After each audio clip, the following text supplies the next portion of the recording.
Hello everyone, welcome back on my YouTube channel student. आज के session में हम डिस्कस करेंगे the air act 1981 and the whole name of this act is the air prevention and control of pollution act 1981. This act we have started in the previous lecture in which we have covered the various topics.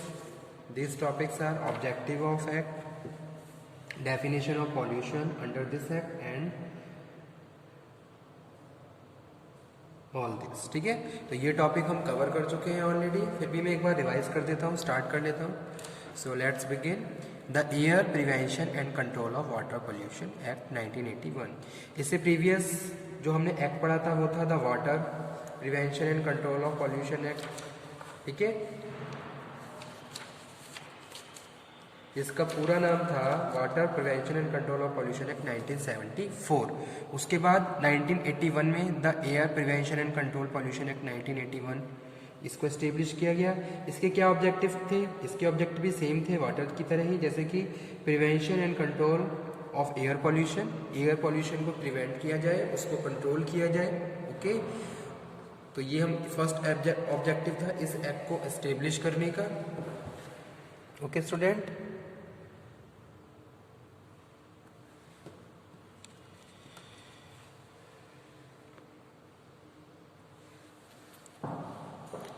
Second objective maintaining the quality of air. Air की quality को maintain करना. जिस तरीके से आज का environment बना हुआ है आज के टाइम में, एटमॉस्फेयर, अगर आप मेट्रो सिटीज़ की बात करें तो किस तरीके से पॉल्यूशन है, और ऐसे पॉल्यूशन में हमें क्या करना है, अपनी एयर की क्वालिटी को मेंटेन करके रखना है. यानी कि बहुत सारे ऐसे प्रिवेंटिव एक्शंस हमें लेने हैं ताकि हम एयर की क्वालिटी को मेंटेन करके रखें. और थर्ड ऑब्जेक्टिव इसी से रिलेटेड है, यानी कि एस्टेब्लिशमेंट ऑफ बोर्ड. ठीक है, जो पॉलिसी प्रोसीजर पे काम करे और ताकि इस तरीके की जो भी प्रैक्टिसेस हैं उनको हम बेटर तरीके से इम्प्लीमेंट कर सकें. तो इसलिए ये ऑब्जेक्टिव थे इस एक्ट को एस्टेब्लिश करने के लिए. यानी कि the air prevention and control of pollution act has objectives prevention, control, maintaining the air and establish board, ताकि वो बोर्ड इन सब चीज़ों के लिए काम करे, बेटर स्ट्रेटेजी फॉर्मुलेट करें, उस स्ट्रेटेजी को प्रॉपरली इम्प्लीमेंट किया जा सके ताकि हम एयर को पॉल्यूट होने से बचा सकें, उसको कंट्रोल करें, एयर की क्वालिटी को मेंटेन करके रखें ताकि हम जितने भी लिविंग क्रिएचर्स हैं या जो लिविंग बींग्स हैं वो प्रॉपरली अपनी लाइफ को सर्वाइव कर सकें. जैसा कि हमें पता है स्टूडेंट कि भाई एयर क्या है, हमारी सर्वाइवल के लिए कितनी इम्पॉर्टेंट है. ठीक है, जो अगर हम एयर की बात करें तो एयर क्या है, हमारे लिए लिविंग का प्राइमरी सोर्स है एक तरीके से. बिना एयर के हम लाइफ सरवाइव कर ही नहीं सकते, क्योंकि हमारा जो ब्रीथिंग सिस्टम है वो एयर से ही है. ओके, तो ऐसी कंडीशन में आप एयर कितनी आपके लिए इम्पॉर्टेंट है ये आप समझ ही गए होंगे, और कितना इम्पॉर्टेंट उसको प्रिवेंट, कंट्रोल करना और मेंटेन करना. जैसे कि मेट्रो सिटीज़ की बात करते हैं तो वहाँ पे कितना व्हीकल पोल्यूशन या फिर इंडस्ट्रियल पोल्यूशन होता है, तो वहाँ एयर क्वालिटी क्या बहुत ज़्यादा डाउन हो जाती है. इवन लोगों को ब्रीथिंग में भी प्रॉब्लम होने लगती है. तो इन सब की प्रॉब्लम को सॉर्ट आउट करने के लिए 1981 में इस एक्ट को एस्टेब्लिश किया गया. तो वही आज हम डिस्कस कर रहे हैं, ये थे इसके ऑब्जेक्टिव. ठीक है, एयर पोल्यूशन क्या है? Air pollution means the presence of any air pollutant in the atmosphere. अगर एटमॉस्फेयर में कोई भी पॉल्यूटेंट मिक्सअप हो गया है, यानी कि इट्स मीन्स कि वहाँ वो क्या है, एयर पॉल्यूटेड है, और इसी को हम एयर पॉल्यूशन कहते हैं. पॉल्यूटेंट हमें पता ही है स्टूडेंट क्या होता है.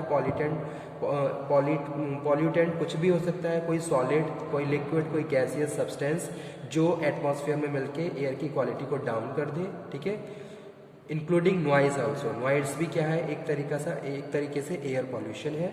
ओके, तो वही ये थी definitions of pollution under this act. Air pollution means the presence of any air pollutant in the atmosphere. Okay, so now we are coming main topic, power and functions of board.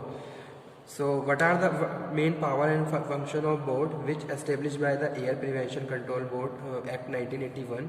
यानी कि 1981 air pollution and control pollution act 1981 के according जो board establish किया गया है उसकी क्या power है, क्या फंक्शंस हैं. तो सबसे पहले हम डिस्कस करेंगे कॉन्स्टिट्यूशन, किस तरीके से बोर्ड को कॉन्स्टिट्यूट किया जाता है, उसके क्या क्या फंक्शंस होते हैं. So to have an integrated approach for tackling the problem of related to the pollution की प्रॉब्लम्स को सॉर्ट आउट करने के लिए, टैकल करने के लिए this act provide the board of the prevention and control. ठीक है, of water pollution constituted under the section 3 and 4 of Water Prevention and Control Act 1974 shall be also act as Air Pollution Control Board under this act. ठीक है, यानी कि water act के according जो board establish किया गया था वही इस एक्ट में as a air pollution control board का काम करता है. ठीक है, तो वही चीजें यहाँ पे हम डिस्कस कर रहे हैं. वही बोर्ड यहाँ पे क्या काम करेगा, वही board as a water air pollution control air prevention control and pollution board का भी काम करेगा. सो वही चीज यहाँ पे हम डिस्कस कर रहे हैं. The central board for the prevention and control of the air pollution under section 3. Section याद रखिए student, section is most important. ठीक है, तो कॉन्स्टिट्यूशन ऑफ अगर हम बोर्ड की बात कर रहे हैं, central board for the prevention and control of air pollution under section 3. The state board for the prevention and control of the air pollution under section 4. ठीक है, तो अगर हम एयर पॉल्यूशन की बात कर रहे हैं उसमें हम कॉन्स्टिट्यूशन ऑफ बोर्ड की बात कर रहे हैं, तो central board constitute under the section 3 and state board constitute under the section 4.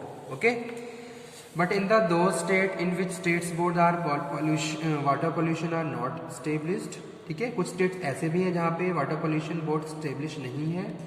So separate state board for air pollution control will be establish. तो वहाँ पे सेपरेट बोर्ड को स्टेब्लिश किया जाएगा ताकि वहाँ वो एयर के पॉल्यूशन और कंट्रोलिंग पे काम करें और जो भी पॉलिसी हम बना रहे हैं उसको इफेक्टिवली वहाँ पे इम्प्लीमेंट करें. ठीक है, provision regarding composition of this board essential qualification, यानी कि कुछ क्वालिफिकेशन सेटअप मतलब की डिसाइड की गई है.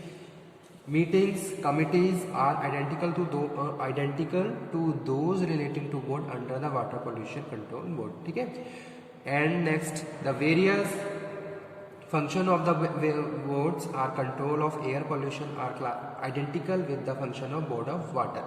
यानी कि जो functions भी क्या है आइडेंटिकल है, उसी से रिलेटेड है. So now next one is power of the board. क्या क्या पावर होती है बोर्ड की, सेंट्रल और स्टेट बोर्ड की. तो फर्स्ट पावर क्या है, power to declare air pollution control areas. ठीक है, अगर किसी एरिया को air pollution control area declare करना है तो ये पावर बोर्ड के पास है. अंडर सेक्शन 19.1 वो एरिया को डिक्लेयर कर सकता है कि भाई ये बाय देयर ऑफिशियल गजट या नोटिफिकेशन के थ्रू वो ये डिक्लेयर कर देगा कि भाई ये एक पर्टिकुलर एरिया इसको पॉल्यूशन कंट्रोल एरिया डिक्लेयर कर दिया गया है. ठीक है, सो वही चीज़ यहाँ पे हम कह रहे हैं, डिक्लेयर एनी एरिया और any air pollution control area by notification official gazette. Prohibit use of any fuel, वहाँ पे कोई भी फ्यूल जलाना इस तरीके से वहाँ पे पोल्यूशन करना क्या है, रेस्ट्रिक्टेड रहता है. ठीक है, कोई भी बर्निंग वहाँ पे कोई सब्सटेंस वहाँ पे बर्न नहीं कर सकते हो जिसका कॉज पॉल्यूशन बने. ठीक है, तो ये सारे पावर है बोर्ड के पास. सेकंड वन हम बात कर रहे हैं, power to establish standard for emission of air pollutants automobiles, यानी कि जो अलग अलग कुछ सेक्टर्स हैं, कुछ इंडस्ट्रियल सेक्टर्स हैं, उनके लिए क्या करना है, कुछ पॉलिसी कुछ स्टैंडर्ड एस्टेब्लिश करना ताकि वो उसके हिसाब से काम करें, जो कि सेक्शन 20 का पार्ट है. थर्ड वन हम बात कर रहे हैं, power to restrict use of certain industrial plan. ठीक है, यानी कि कुछ इंडस्ट्रियल प्लांट को चलाने के लिए रेस्ट्रिक्शंस लगाए जाते हैं, तो वो पावर भी बोर्ड के पास है. Power of the board, power to restrict use of certain industrial plant. Next है power to entry and inspection.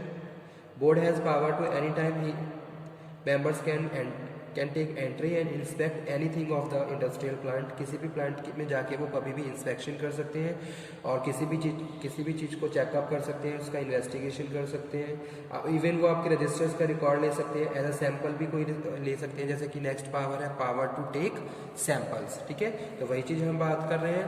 Power to take samples come under section 26 of this act. Any officers empower the state board shall have power to take any purpose of analysis. कोई भी sample वो ले सकता है, जैसे कि factory में water treatment का प्लांट लगा हुआ है तो वहाँ पे स्लज का सैंपल लिया जा सकता है. तो जो बोर्ड है वहाँ जाके लैब में जाके उसको चेक करवा सकता है कि भाई ये जो भी आप ट्रीटमेंट कर रहे हो, जो भी स्लज निकल रहा है उसका क्या इन्वेस्टिगेशन है, क्या रिजल्ट है, कितने केमिकल्स यूज़ करके आप वाटर को ट्रीट कर रहे हो. तो इस तरीके की प्रैक्टिसेस को सॉर्ट आउट मतलब एक तरीके से इन्वेस्टिगेशन किया जा सकता है by the members of the board. तो वही चीज़ यहाँ पे हम पावर में डिस्कस कर रहे हैं. ठीक है, power of entry inspection section 24.5. Okay, तो बोर्ड के पास पावर है, वो कभी भी जाके एंट्री कर सकता है, इंस्पेक्शन कर सकता है, examine and testing any control equipment, किसी भी कंट्रोलिंग इक्विपमेंट्स को, इंडस्ट्रियल प्लांट को, रिकॉर्ड को, रजिस्टर्स को, डॉक्यूमेंट्स को, एट्सेट्रा। ठीक है, और वहाँ वो आपकी कॉपी भी ले सकते हैं, किसी भी रजिस्टर की, किसी भी रिकॉर्ड की एज अ एविडेंस वो कॉपी भी ले सकते हैं, उनके पास ये पावर भी है। Okay, seize any such control equipment he has reason to believe that it may furnish evidence of the commission and offence punishable under this act. ठीक है, तो वो किसी भी इक्विपमेंट को सीज भी कर सकते हैं अगर उन्हें कुछ भी ऐसा माइनर पॉइंट उन्हें लग रहे हैं। तो ये सारी पावर है स्टेट बोर्ड के पास under the the air prevention and control of pollution act 1981। Okay, वैसे देखा जाए तो ये सारी पावर क्या है, वाटर एक्ट से रिलेटेड ही है, सेम उसी की तरह ही है, वहाँ पे भी हम यही बात कर रहे थे। आफ्टर दैट उसके बाद नेक्स्ट है पेनल्टीज, क्या क्या पेनल्टीज होती हैं।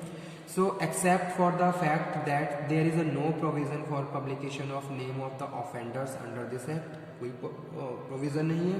द पेनल्टीज फॉर डिफॉल्ट और violation of provisions under the act are same as a water act. Okay, the main drawback of these act lie in giving the defaulter 60-day notice before taking him to court, as by the time the case is filed in court the offender may destroy the evidence, in which case it become difficult to prove offense.